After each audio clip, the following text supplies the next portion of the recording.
അവർ കെട്ടിച്ചമച്ചു കൊണ്ടിരുന്നതിന് തക്ക ഫലം അവൻ അവർക്ക് നൽകിക്കൊള്ളും. അവർ പറഞ്ഞു, ഈ കാലികളുടെ ഗർഭാശയത്തിലുള്ളത് ഞങ്ങളിലെ ആണുങ്ങൾക്ക് മാത്രമുള്ളതും ഞങ്ങളുടെ ഭാര്യമാർക്ക് നിഷിദ്ധമാക്കപ്പെട്ടതുമാണ്. അത് ചത്തതാണെങ്കിലോ അവരെല്ലാം അതിൽ പങ്കുപറ്റുന്നവരായിരിക്കും. അവരുടെ ഈ ജൽപ്പനത്തിന് തക്ക പ്രതിഫലം അള്ളാഹു വഴിയെ അവർക്ക് നൽകുന്നതാണ്. തീർച്ചയായും അവൻ യുക്തിമാനും സർവജ്ഞനുമാകുന്നു. ഭോഷത്വം കാരണമായി ഒരു വിവരവുമില്ലാതെ സ്വന്തം സന്താനങ്ങളെ കൊല്ലുകയും തങ്ങൾക്ക് അള്ളാഹു നൽകിയത് അള്ളാഹുവിന്റെ പേരിൽ കള്ളം കെട്ടിച്ചമച്ചുകൊണ്ട് നിഷിദ്ധമാക്കുകയും ചെയ്തവർ തീർച്ചയായും നഷ്ടത്തിൽപ്പെട്ടിരിക്കുന്നു. തീർച്ചയായും അവർ പിഴച്ചുപോയി. അവർ നേർമാർഗം പ്രാപിക്കുന്നവരായില്ല. പന്തലിൽ പടർത്തപ്പെട്ടതും അല്ലാത്തതുമായ തോട്ടങ്ങളും ഈന്തപ്പനകളും വിവിധതരം കനികളുള്ള കൃഷികളും പരസ്പരം തുല്യത തോന്നുന്നതും എന്നാൽ സാദൃശ്യമില്ലാത്തതുമായ നിലയിൽ ഒലീവും മാതളവും എല്ലാം സൃഷ്ടിച്ചുണ്ടാക്കിയത് അവനാകുന്നു. അവയോരോന്നും കായ്ക്കുമ്പോൾ അതിന്റെ ഫലങ്ങളിൽ നിന്ന് നിങ്ങൾ ഭക്ഷിച്ചുകൊള്ളുക. അതിന്റെ വിളവെടുപ്പ് ദിവസം അതിലുള്ള ബാധ്യത നിങ്ങൾ കൊടുത്തു വീട്ടുകയും ചെയ്യുക. നിങ്ങൾ ദുർവ്യയം ചെയ്യരുത്. തീർച്ചയായും ദുർവ്യയം ചെയ്യുന്നവരെ അള്ളാഹു ഇഷ്ടപ്പെടുകയില്ല. കാലികളിൽ നിന്ന് ഭാരം ചുമക്കുന്നവയും അറുത്ത് ഭക്ഷിക്കാനുള്ളവയും അവൻ സൃഷ്ടിച്ചിരിക്കുന്നു. നിങ്ങൾക്ക് അള്ളാഹു നൽകിയതിൽ നിന്ന് നിങ്ങൾ തിന്നുകൊള്ളുക. പിശാചിന്റെ കാലടികളെ നിങ്ങൾ പിൻപറ്റിപ്പോകരുത്. തീർച്ചയായും അവൻ നിങ്ങളുടെ പ്രത്യക്ഷ ശത്രുവാകുന്നു. 8 ഇണകളെ അവൻ സൃഷ്ടിച്ചിരിക്കുന്നു. ചെമ്മരിയാടിൽ നിന്ന് 2, കോലാടിൽ നിന്ന് 2. പറയുക, അവ രണ്ടിലെയും ആൺവർഗങ്ങളെയാണോ അതല്ല പെൺവർഗങ്ങളെയാണോ? അതുമല്ല പെൺവർഗങ്ങളുടെ ഗർഭാശയങ്ങൾ ഉൾക്കൊണ്ടതിനെയാണോ അള്ളാഹു നിഷിദ്ധമാക്കിയിട്ടുള്ളത്? അറിവിന്റെ അടിസ്ഥാനത്തിൽ നിങ്ങൾ എനിക്ക് പറഞ്ഞു തരൂ, നിങ്ങൾ സത്യവാന്മാരാണെങ്കിൽ. ഒട്ടകത്തിൽ നിന്ന് 2 ഇണകളെയും പശുവർഗത്തിൽ നിന്ന് 2 ഇണകളെയും അവൻ സൃഷ്ടിച്ചു. പറയുക, അവ രണ്ടിലെയും ആൺവർഗങ്ങളെയാണോ പെൺവർഗങ്ങളെയാണോ? അതുമല്ല പെൺവർഗങ്ങളുടെ ഗർഭാശയത്തിൽ ഉൾക്കൊണ്ടതിനെയാണോ അള്ളാഹു നിഷിദ്ധമാക്കിയിട്ടുള്ളത്? അല്ല, അള്ളാഹു നിങ്ങളോട് ഇതൊക്കെ ഉപദേശിച്ച സന്ദർഭത്തിന് നിങ്ങൾ സാക്ഷികളായിട്ടുണ്ടോ? അപ്പോൾ ഒരു അറിവുമില്ലാതെ ജനങ്ങളെ പിഴപ്പിക്കാൻ വേണ്ടി അള്ളാഹുവിന്റെ പേരിൽ കള്ളം കെട്ടിച്ചമച്ചവനേക്കാൾ വലിയ അക്രമി ആരുണ്ട്? അക്രമികളായ ആളുകളെ അള്ളാഹു നേർവഴിയിലേക്ക് നയിക്കുകയില്ല. തീർച്ച. നബിയെ പറയുക, എനിക്ക് ബോധനം നൽകപ്പെട്ടിട്ടുള്ളതിൽ ഒരു ഭക്ഷിക്കുന്നവന് ഭക്ഷിക്കുവാൻ പാടില്ലാത്തതായി യാതൊന്നും ഞാൻ കാണുന്നില്ല. അത് ശവമോ ഒഴുക്കപ്പെട്ട രക്തമോ പന്നി മാംസമോ ആണെങ്കിലൊഴികെ. കാരണം അത് മ്ലേച്ഛമത്രേ.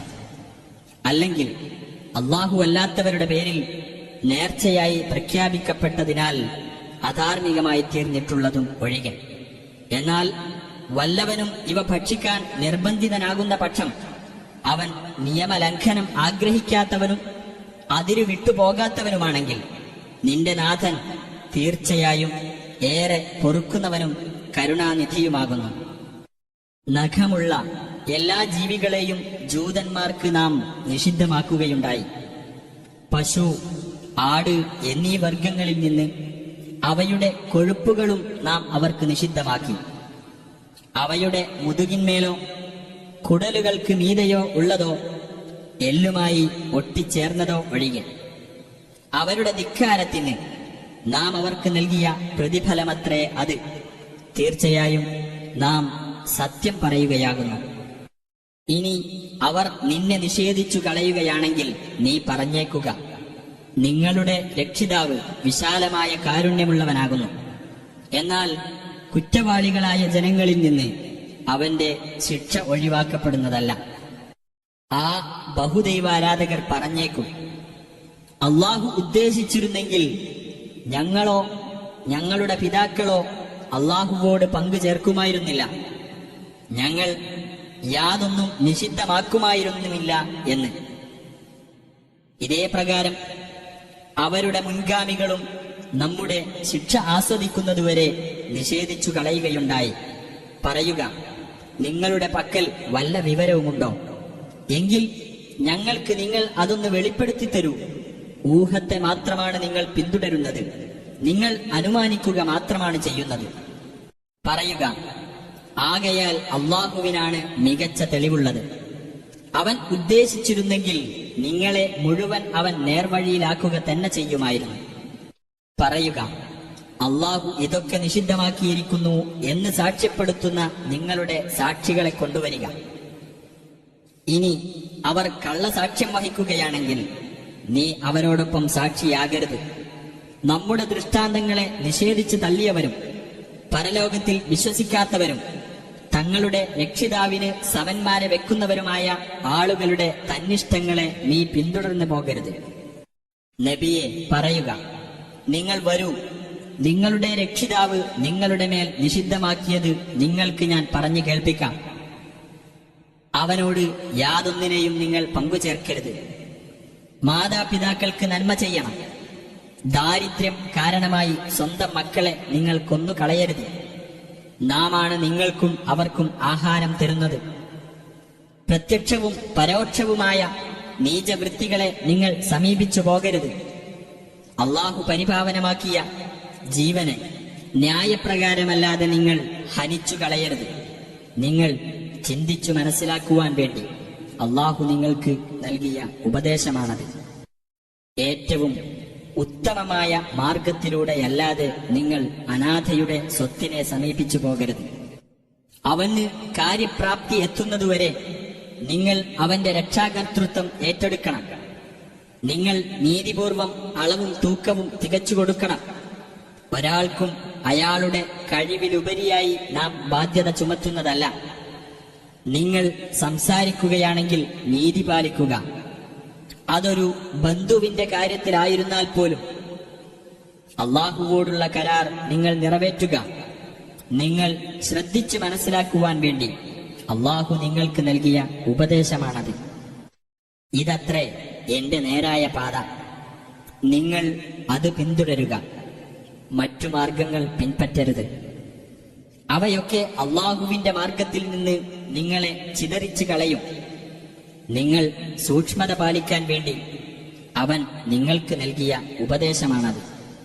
നന്മ ചെയ്തവന് അനുഗ്രഹത്തിന്റെ പൂർത്തീകരണമായിക്കൊണ്ടും എല്ലാ കാര്യത്തിനുമുള്ള വിശദീകരണവും മാർഗദർശനവും കാരുണ്യവുമായിക്കൊണ്ടും പിന്നീട് മൂസാക്ക് നാം വേദഗ്രന്ഥം നൽകി.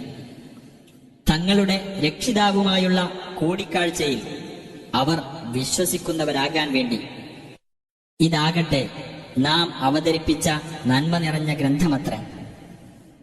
അതിനെ നിങ്ങൾ പിൻപറ്റുകയും സൂക്ഷ്മത പാലിക്കുകയും ചെയ്യുക. നിങ്ങൾക്ക് കാരുണ്യം ലഭിച്ചേക്കാം. ഞങ്ങളുടെ മുമ്പുള്ള 2 വിഭാഗങ്ങൾക്ക് മാത്രമേ വേദഗ്രന്ഥം അവതരിപ്പിക്കപ്പെട്ടിട്ടുള്ളൂ.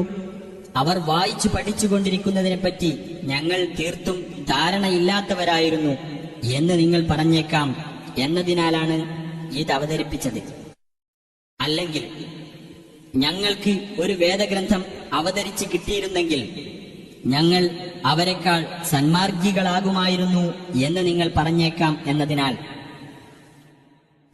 അങ്ങനെ നിങ്ങൾക്കിതാ നിങ്ങളുടെ രക്ഷിതാവിങ്കിൽ നിന്ന് വ്യക്തമായ പ്രമാണവും മാർഗദർശനവും കാരുണ്യവും വന്നുകിട്ടിയിരിക്കുന്നു.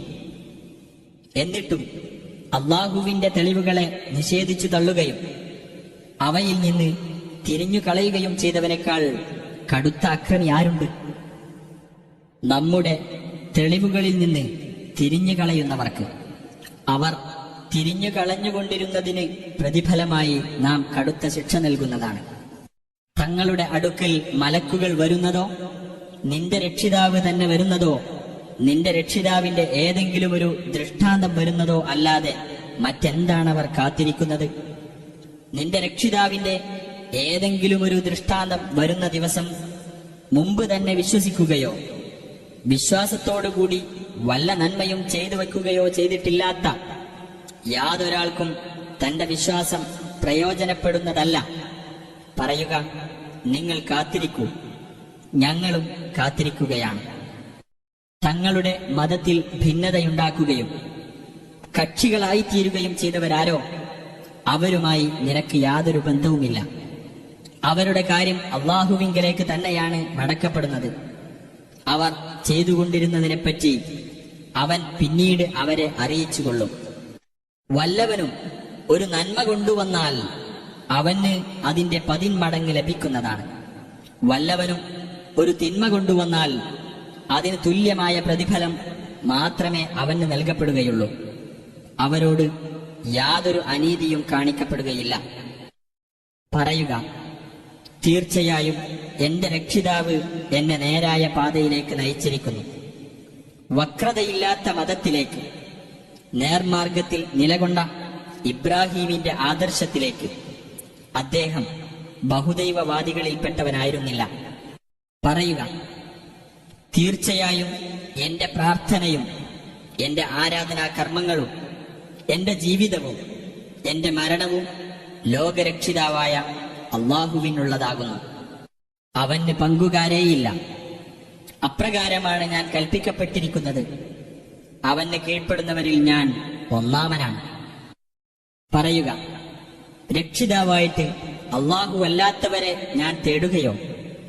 അവനാകട്ടെ മുഴുവൻ വസ്തുക്കളുടെയും രക്ഷിതാവാണ്. ഏതൊരാളും ചെയ്തു വെക്കുന്നതിന്റെ ഉത്തരവാദിത്തം അയാൾക്ക് മാത്രമായിരിക്കും. ഭാരം ചുമക്കുന്ന യാതൊരാളും മറ്റൊരാളുടെ ഭാരം ചുമക്കുന്നതല്ല. അനന്തരം നിങ്ങളുടെ രക്ഷിതാവിങ്കലേക്കാണ് നിങ്ങളുടെ മടക്കം. ഏതൊരു കാര്യത്തിൽ നിങ്ങൾ അഭിപ്രായ ഭിന്നത പുലർത്തിയിരുന്നുവോ അതിനെപ്പറ്റി അപ്പോൾ അവൻ നിങ്ങളെ അറിയിക്കുന്നതാണ്. അവനാണ് നിങ്ങളെ ഭൂമിയിൽ പിന്തുടർച്ചാവകാശികളാക്കിയത്. നിങ്ങളിൽ ചിലരെക്കാൾ പദവികളിൽ അവൻ ഉയർത്തുകയും ചെയ്തിരിക്കുന്നു. നിങ്ങൾക്കവൻ നൽകിയതിൽ നിങ്ങളെ പരീക്ഷിക്കാൻ വേണ്ടിയത്രേ അത്. തീർച്ചയായും നിന്റെ രക്ഷിതാവ് വേഗത്തിൽ ശിക്ഷാ നടപടി എടുക്കുന്നവനാകുന്നു. തീർച്ചയായും അവൻ ഏറെ പൊറുക്കുന്നവനും കരുണാനിധിയും കൂടിയാകുന്നു.